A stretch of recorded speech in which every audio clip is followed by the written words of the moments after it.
Hello everyone and welcome back to UGC NET mentor guys. आज की इस class में हम डिस्कस करेंगे यूनिट नंबर 5 का mathematical reasoning of UGC net paper one का जो यूनिट 5 है आपकी मैथमेटिकल रीजनिंग, इसका अपडेटेड सिलेबस क्या है, रिसेंट ट्रेंड क्या है क्वेश्चन पूछने का, इसके बारे में आज की इस वीडियो में डिस्कस करेंगे। प्लस मैं आपको आज की इस वीडियो में क्वेश्चन करके दिखाऊंगा, एक प्रीवियस ईयर का क्वेश्चन लूंगा, उसको सॉल्व करके समझाऊंगा किस तरीके से आपको इस यूनिट को हैंडल करना है, किस तरीके से आपको अप्रोच करना चाहिए ताकि आप इस यूनिट में अच्छा स्कोर कर पाएंगे। गाइस देखो, इससे पहले मैंने यूनिट 1, 2, 3 इनको ऑलरेडी मैंने करवा दिया है, इसके क्वेश्चंस करवा दिए हैं, प्लस इसका रिसेंट ट्रेंड जो है क्वेश्चन पूछने का उसको भी एक्सप्लेन कर दिया है, पीवाईक्यूज विद एक्सप्लेनेशन। तो गाइज इस सीरीज की प्लेलिस्ट का लिंक मैं दे दूंगा डिस्क्रिप्शन बॉक्स, कमेंट बॉक्स में। अदरवाइज चैनल पे विजिट करके भी आप प्लेलिस्ट सेक्शन में जाकर के इस सीरीज को फॉलो कर सकते हैं। तो गाइज देखिए, मैथमेटिकल रीजनिंग के अंदर जो अभी ट्रेंडिंग टॉपिक हैं उनकी बात हम कर लेते हैं, क्योंकि टॉपिक तो बहुत सारे हैं। यूनिट 5 जो है ये आपका सिलेबस है, जो कि ऑफिशियल सिलेबस है, जो कि आपके सिलेबस में मेंशन आपको कवर करना होता है। लेकिन ये ट्रेंडिंग टॉपिक है। ट्रेंडिंग टॉपिक का मतलब है कि आज के टाइम पे इन टॉपिक से ज्यादातर क्वेश्चन पूछे जा रहे हैं। That is time and distance हो गया, ज्यादातर इसमें ट्रेन से रिलेटेड क्वेश्चन बन जाता है। इसके अलावा परसेंटेज हो गया, परसेंटेज से रिलेटेड क्वेश्चन बहुत ज्यादा बन रहे हैं। रेशियो बेस्ड क्वेश्चन बन रहे हैं। प्रॉफिट एंड लॉस पे तो बहुत ज्यादा क्वेश्चन बन रहे हैं, मतलब हर एक शिफ्ट में प्रॉफिट एंड लॉस के क्वेश्चन देखने को मिल रहे हैं। तो ये ट्रेंडिंग टॉपिक हैं जो कि आपको नहीं छोड़ने हैं, अच्छे से करके जाने हैं। वैसे मैं बता दूं कि मैथमेटिकल रीजनिंग के अंदर आपका नंबर सीरीज हो गया, इसके ऊपर भी क्वेश्चन बनते रहते हैं, ये भी ट्रेंडिंग टॉपिक है आपका, मतलब एवरग्रीन टॉपिक कह सकते हो। लेटर सीरीज हो गया आपका, कोडिंग एंड डिकोडिंग हो गया, तो ये भी आपके मैथमेटिकल रीजनिंग का ही पार्ट है। लेकिन हम बात करेंगे आज की इस क्लास में जो मैथमेटिकल एप्टीट्यूड आपका, जैसे फ्रैक्शन हो गया, टाइम एंड डिस्टेंस हो गया, रेशियो हो गया, प्रोपोर्शन हो गया, एंड परसेंटेज हो गया, profit and loss, interest and discounting, averages. तो इसमें जो है आपका टाइम एंड डिस्टेंस हो गया और प्रॉफिट एंड लॉस हो गया, परसेंटेज हो गया, ये जो टॉपिक है, रेशियो हो गया, ये टॉपिक ट्रेंडिंग टॉपिक है। आज के टाइम पे इन पे क्वेश्चन ज्यादा बन रहे हैं। तो चलो मैं आपको एक क्वेश्चन एक्सप्लेन करता हूँ, दिखाता हूँ किस तरीके का क्वेश्चन पूछा गया था आपके एग्जाम में। तो गाइस देखो, ये जो क्वेश्चन है ये पूछा गया था आपका यूजीसी नेट जून 2025 के एग्जाम में पूछा हुआ क्वेश्चन है। अब आज के टाइम पे इस तरीके से क्वेश्चन बन रहे हैं जिसमें आपको स्टेटमेंट गिवन होती है, आपको बताना है कौन सी स्टेटमेंट इसमें करेक्ट है और कौन सी स्टेटमेंट इसमें करेक्ट नहीं है ना। ट्रू बतानी है कि कौन सी स्टेटमेंट इसमें ट्रू है और कौन सी स्टेटमेंट ट्रू नहीं है। तो आपको करेक्ट वाला बताना है कि कौन सी स्टेटमेंट करेक्ट है।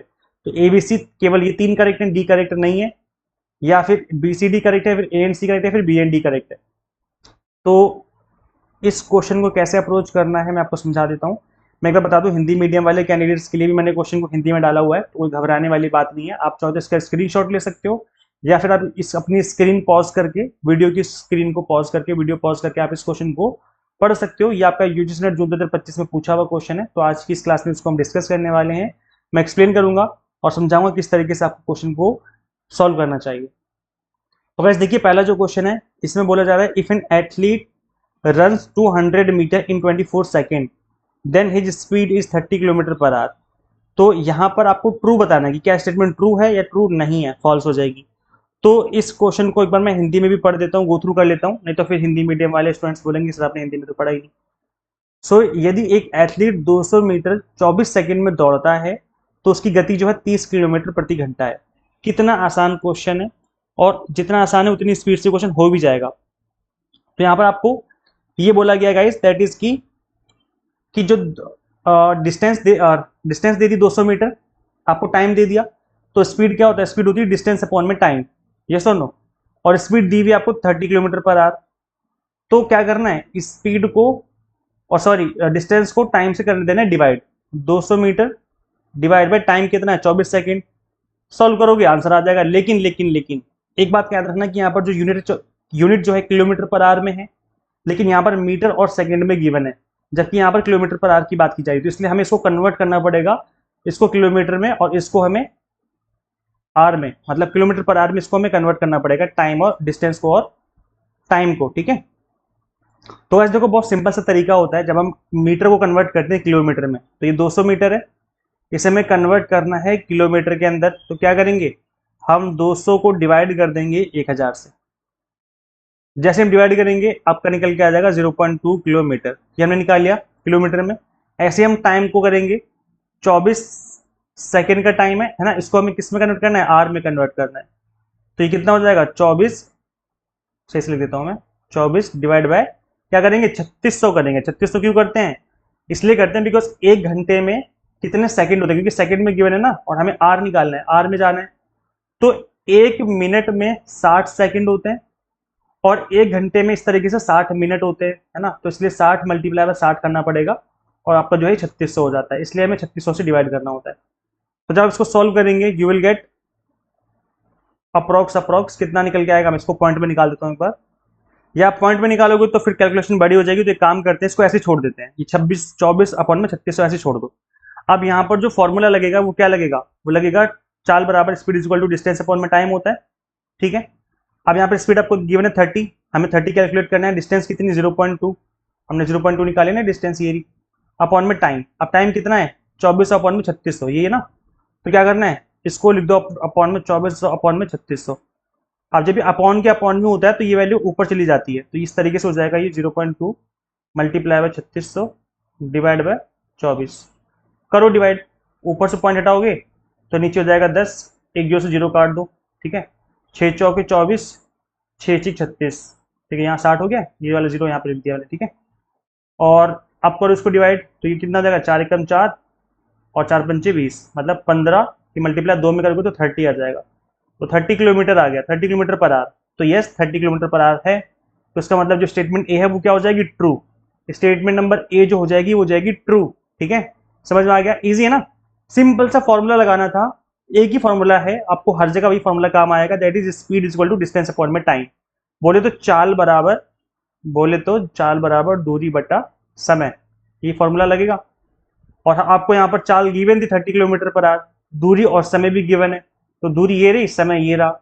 बस इसको हमने 200 अपॉन में 24 किया, और यहाँ पे 1000 कर दो, और इसको कर दो, मतलब उसको किलोमीटर पर आवर में कन्वर्ट करने के लिए वही जो 1000 से डिवाइड करते हैं और 3600 से डिवाइड करते हैं, वो काम करके इसको सॉल्व कर लेना है, बस इतना से काम है। तो ये हो जाएगा, यानी स्टेटमेंट नंबर जो ए है वो ट्रू है।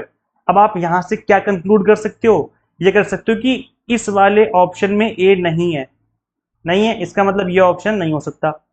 इस वाले ऑप्शन में भी आपका ए नहीं है, क्योंकि ए तो ट्रू है ना, और आपको करेक्ट बताने हैं भाई, ध्यान देना, एग्जाम में ऐसे ही करना पड़ेगा तभी टाइम बचेगा आपका। आपको करेक्ट बताना कि करेक्ट कौन सा है, तो स्टेटमेंट नंबर ए करेक्ट है, इसका मतलब या तो ऑप्शन नंबर ए होगा या तो ऑप्शन नंबर 3 होगा, मतलब बी सी डी या बी एंड डी, ये ऑप्शन आपके नहीं हो सकते, ठीक है। अब देखो यहाँ पर ए होगा या तो थर्ड होगा। अब इसमें देखो ए तो कंफर्म है, ए कंफर्म है। अब हमें चेक करना है बी को या सी को, अगर इसमें से एक भी गलत हुआ तो ऑप्शन ये हो जाएगा, नहीं तो अदरवाइज ऑप्शन नंबर ए हो जाएगा। तो हमें ये चेक करना है, मतलब हमें डी तक पहुंचना ही नहीं है। आप देख रहे हो डी तो हो ही नहीं सकता, डी तो मतलब देखते ही मैंने कट मार दिया कि डी तो हो ही नहीं सकता। क्यों नहीं हो सकता डी, आप लोग समझ में आ रहा होगा ना डी क्यों नहीं हो सकता। भाई आप लोग समझ पा रहे हो ना मैं क्या बोलने की कोशिश कर रहा हूँ, कि ए तो कंफर्म है कि करेक्ट है, और ए इसमें है और ए इसमें है, और इन दोनों में ही आप देखेंगे दोनों ही ऑप्शन में डी नहीं है, इसमें भी डी नहीं है, इसमें भी डी नहीं है, इसका मतलब डी तो हो ही नहीं सकता, ये तो ऐसे इनकरेक्ट हो गया। अब हमें बी को और सी को चेक करना है। तो टाइम बचाने के लिए एग्जाम में आपको इस तरीके से भी देखना पड़ेगा कि एग्जाम में टाइम आपका बचेगा। कुछ बच्चे होंगे जो चारों सॉल्व करेंगे, फिर देखेंगे ऑप्शन में कि भाई बताओ, फिर देखेंगे कि इसमें क्या सही क्या गलत है। नहीं, हमें चेक करना है ऑप्शन, हम पहला सॉल्व करेंगे, चेक करेंगे कि क्या ऑप्शन में है, ठीक है। तो ये सब बातों को ध्यान रखोगे तो टाइम बचेगा एग्जाम में। अब देखो नेक्स्ट क्वेश्चन क्या है, नेक्स्ट स्टेटमेंट कह रही है 65% of a number 21 less then 45, 4/5 of that number, the number is 150। तो ये फ्रैक्शन से रिलेटेड क्वेश्चन है, ठीक है। अब मैं आपको हिंदी में पढ़ा देता हूँ एक बार। हिंदी में बोला जा रहा है कि किसी संख्या का 65% उस संख्या के 4/5 से 21 कम है, संख्या 150 है। तो ये बताना है कि क्या ये बात सही बोली जा रही है, ट्रू है फिर फॉल्स है। तो ये भी बहुत ईजी क्वेश्चन है, ऐसा नहीं कि बहुत टफ क्वेश्चन आप लोग नहीं कर पाएंगे, बहुत ईजी क्वेश्चन है। देखो गाइस, सबसे पहले हम लोग नंबर लेट कर लेंगे कि नंबर है आपका x। चलो मैं एक बार करके दिखाता हूँ। 65% ऑफ अ नंबर, तो यहाँ पे हमने नंबर लेट कर लिया कि जो नंबर है आपका x है। तो 65% की बात की जा रही है, मतलब 65% ऑफ x, ठीक है, ये हो गया। Is 21 less than the 4/5 of that number. तो मतलब कहने का है कि जो 65% है that is equal to 4/5 of that number, है ना, 4/5 ऑफ दैट नंबर, मतलब उस नंबर का जो 4/5 है उसमें से 21 मुझे और कम करना पड़ेगा। तो ये आपको मतलब ये इक्वेशन बनानी है, कुल मिलाकर के इक्वेशन बन गई, बस आपको इसको सॉल्व करना है, दैट्स इट। इतना कर लोगे आपको क्वेश्चन बन जाएगा। तो एक बार मैं दोबारा समझाता हूँ कि मैंने स्टेटमेंट ये जो इक्वेशन कैसे बनाई, देखो सुनना ध्यान से। 65% of a number is 21 less then 4/5 of that number. तो 65%, ठीक है, 65% ये 65% of a number is 21 less then, मतलब 21 कम है। तो कैसे कम होगा, जब मैं उस नंबर से यानी कि 4/5 ऑफ दैट नंबर से 21 माइनस कर दूंगा तो इक्वेशन जो आपकी बन के आ जाएगी। किस तरीके से जो है आपको उसको इक्वेशन को बनाना है। अब इसको सॉल्व करना है, सॉल्व करके देख, अगर 150 आ रहा है तब तो स्टेटमेंट सही है, और 150 नहीं आ रहा है इसका मतलब स्टेटमेंट गलत हो जाएगी। ठीक है, तो गाइस देखो ध्यान से क्या करना है, इसको सॉल्व करना है, सिंपली सॉल्व करना है, कुछ ज्यादा बड़ा काम नहीं है यहाँ पर। इस तरह के क्वेश्चन में एक सिंपल सा तरीका ये होता है कि x को x की तरफ लेके आ जाओ और नंबर को अकेला छोड़ दो। मतलब अब ये आपका हो जाएगा 4/5 of x minus 65x upon में 100, ठीक है, इज इक्वल टू 21। ये इधर रख लो चाहे इधर रख लो 21, ठीक है, यही होगा। समझ पा रहे हैं ना आप लोग? भाई माइनस का 21 है, तो माइनस का 21 को मैं इक्वल की साइड लाऊंगा तो प्लस का 21 हो जाएगा, ये प्लस का 21 हो गया, इसको यहीं छोड़ दिया अपनी जगह पर, और इस नंबर को उठा करके यहाँ पे लेके आ गए इस साइड, तो ये माइनस का मतलब इस नंबर में रहने दिया, और 65 अपॉन में एक्स जो है अपॉन में 100 जो इसको इधर लेके आ गया, तो ये माइनस का ये हो गया। ठीक है, अब इसको सॉल्व करना है सिंपल, तो चलो सॉल्व कर लेते हैं। 5 2 10 20, 5 एकम 5, 5 3 15, ठीक है, अभी हो जाएगा आपका 4/5 एक्स माइनस 13x अपॉन में 20। अब इसको सिंपल करना है, सॉल्व करना है, तो गैस यहाँ पर जो है इक्वल 21 हो जाएगा। ठीक है, अब देखो यहाँ पर क्रॉस मल्टीप्लाई करके सॉल्व कर लो इसको, यहाँ माइनस का साइन है, तो ये जगह 4 दूना 8, तो हो जाएगा 80x माइनस ये हो जाएगा 13 पंजे 65, 65x अपॉन में कितना हो जाएगा, इसकी मल्टीप्लाई इसमें 5 टू 10 100 इज इक्वल टू 21। 80 में से 65x गया तो कितना बचेगा 15x, तो ऊपर हो जाएगा 15x अपॉन में हो जाएगा 100 इज इक्वल टू 21। अब x के लिए सॉल्व करेंगे तो x कैसे निकालेंगे, x हो जाएगा 21 अपनी जगह पे रहेगा, मल्टीप्लाई बाई 100 चला जाएगा ऊपर मल्टीप्लाई में, ठीक है, और डिवाइड में क्या हो जाएगा 15x, जो 15 है ना वो नीचे चला जाएगा डिवाइड में।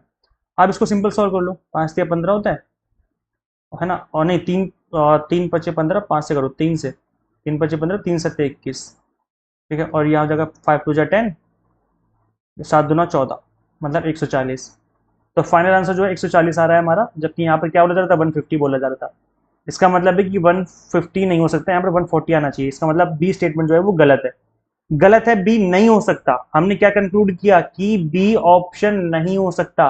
बस दो ही चीजें हमने सॉल्व करी हैं कि ए हो सकता है और बी जो है वो नहीं हो सकता, और इसी से आपका क्वेश्चन का आंसर निकल के आ जाएगा, आपको आगे सॉल्व करने की जरूरत ही नहीं है। देखो कैसे, हमने देखा कि बी नहीं हो सकता और ए कंफर्म है कि ए हो गई होगा, और ए अगर कंफर्म है तो ए यहां पर है और ए यहां पर है, इसका मतलब है इन दोनों स्टेटमेंट में से कोई एक स्टेटमेंट करेक्ट है ना, ए इसमें भी नहीं है ए इसमें भी नहीं, इसका मतलब इन दोनों में से नहीं हो सकता। ये तो हमने काट ही दिया, खुद ही काट दिया, लो भाई काट दिया, इसमें ए नहीं है। अब हमने देखा कि बी इनकरेक्ट है, मतलब बी ऑप्शन गलत है, बी नहीं हो सकता, और बी इसमें है, इसका मतलब ये वाला ऑप्शन भी नहीं हो सकता। इसका मतलब एक ही ऑप्शन बचता है, A and C. Option number third is the right answer of this question. तो गाइज इससे आपने क्या सीखा कि आपको स्टेटमेंट बेस्ड जो क्वेश्चन है सारे के सारे सॉल्व करने की जरूरत नहीं है। स्टार्टिंग में एक या दो सॉल्व कर लो, हो सकता है कि तीसरा भी सॉल्व करना पड़ जाए कभी कभी, वहीं से आपका जो आंसर है वो निकल के आ जाएगा, आपको पूरा क्वेश्चन सॉल्व करने की जरूरत बिल्कुल भी नहीं है। समझ में आ गया गाइज, क्लियर हुई चीजें? फिर भी मैं आपको समझा देता हूं, समझाने के लिए, a car is running at speed of 108 kilometre, the distance covered by car is 15, है ना। तो यहाँ पर अगेन वही क्वेश्चन है, स्पीड गिवन है, स्पीड क्या होता है, स्पीड होती है डिस्टेंस अपॉन में टाइम, डिस्टेंस कितनी है 450 मीटर, 450, और टाइम कितना है 15 सेकंड डिवाइड बाय 15, लेकिन यहाँ पर किलोमीटर पर आवर में गिवन है, तो इसको हमें पहले किलोमीटर पर आवर में वैल्यू क्लियर कन्वर्ट करनी पड़ेगी, इस मीटर को हमें किलोमीटर में कन्वर्ट करना है, इस टाइम को हमें आवर में कन्वर्ट करना है। वही सेम जैसा ऊपर किया था सेम वैसे ही क्वेश्चन ये वाला भी, और स्पीड देखेंगे उतनी आ रही तो ठीक है, नहीं तो गलत हो जाएगा, और कंफर्म में गलत होगा ही होगा, क्योंकि यहाँ पर ये ऑप्शन हो ही नहीं सकता भाई, जब बी गलत है तो इसका मतलब ये ऑप्शन ही नहीं हो सकता, इसका मतलब ए एंड सी ऑप्शन है, नहीं मतलब ए सी सही होगा ही होगा, कंफर्म है सही सी सही होगा, क्योंकि सी यहाँ भी है सी यहाँ भी है, और सी कंफर्म है कि सही होगा ही होगा, तो ऑप्शन नंबर थर्ड जो इसका राइट आंसर हो जाएगा। तो इस तरीके से अगर आप क्वेश्चन करेंगे एग्जाम में तो डेफिनेटली आप अच्छा स्कोर कर पाएंगे मिनिमम टाइम में। अच्छा, सबसे अच्छी बात मैं बताऊं आप लोगों के लिए क्या है कि इस तरह की जो मैथ्स है ना वो आपको मैं सिखाने वाला हूं पेड कोर्स में। ये जो मैथ्स है, जो टाइम एंड डिस्टेंस है, टाइम एंड डिस्टेंस सिखाऊंगा, फ्रैक्शन सिखाऊंगा आपको मैं, परसेंटेज निकालना सिखाऊंगा, परसेंटेज रेशियो सिखाऊंगा, है ना, और टाइम एंड डिस्टेंस, मतलब जो भी टॉपिक आपके सामने यहाँ पे दिख रहे हैं एक एक टॉपिक मैं आपको अच्छे से करवाऊंगा, एग्जाम ओरिएंटेड, जिस तरीके से एग्जाम में क्वेश्चन पूछे जा रहे हैं उस तरीके से मैं आपको करवाने वाला हूँ। तो गाइस आप लोग पेड कोर्स में इनरोल कर सकते हैं, और हमारे जो पेड कोर्स है उस पर भी ऑफर चल रहा है बिकॉज गणेश चतुर्थी ऑफर है। तो गणेश चतुर्थी ऑफर में आपको फ्लैट 20% डिस्काउंट मिल रहा है सभी कोर्सेज पे। गणेश 20 कूपन कोड जैसे अप्लाई करेंगे फीस आपकी 20% से ऑटोमेटिकली रिड्यूस हो जाएगी। सो गाइस मैं बता दूं क्या कुछ मिलेगा। मैं आपको यहाँ पर आपको मैं एग्जाम टारगेटेड प्रिपरेशन करवाऊंगा पेपर 1 की, कॉमर्स की, मैनेजमेंट की एंड पॉलिटिकल साइंस की। यहाँ पर कंप्लीट कंटेंट आपको बाइलिंगुअल देखने को मिल जाएगा। 100 मॉक टेस्ट मिल जाएंगे प्रैक्टिस करने के लिए, पीडीएफ नोट्स मिल जाएंगे जिनको डाउनलोड करके आप चाहो तो प्रिंट आउट निकाल सकते हो। गणेश 20 कूपन कोड है, जैसे अप्लाई करेंगे फीस आपकी 20% से ऑटोमेटिकली रिड्यूस हो जाएगी। ये ऑफर सिर्फ और सिर्फ आज रात के लिए, टिल टुडे मिडनाइट, आज रात 12 बजे तक अवेलेबल है। उसके बाद ये ऑफर एक्सपायर हो जाएगा, तो फटाफट से इनरोल कर लीजिए। अब कैसे इनरोल करना है मैं बता दूं आपको। सिंपली गूगल प्ले स्टोर से एग्जाम मेंटर ऐप इंस्टॉल कर लेनी है अपने मोबाइल फोन में। अगर आप iOS यूजर है तो उसका लिंक आपको अलग से हमने इसी वीडियो के description box and comment box में दिया हुआ है। So thank you so much watching this video guys. देखो इसी तरह की मैं वीडियोस लेकर के आता रहूंगा, सो मेक श्योर चैनल को सब्सक्राइब जरूर कर लें and subscribe for UGC NET update and PhD related updates. Guys मिलते हैं नेक्स्ट वीडियो में। Till then keep watching UGC NET mentor. Thank you so much.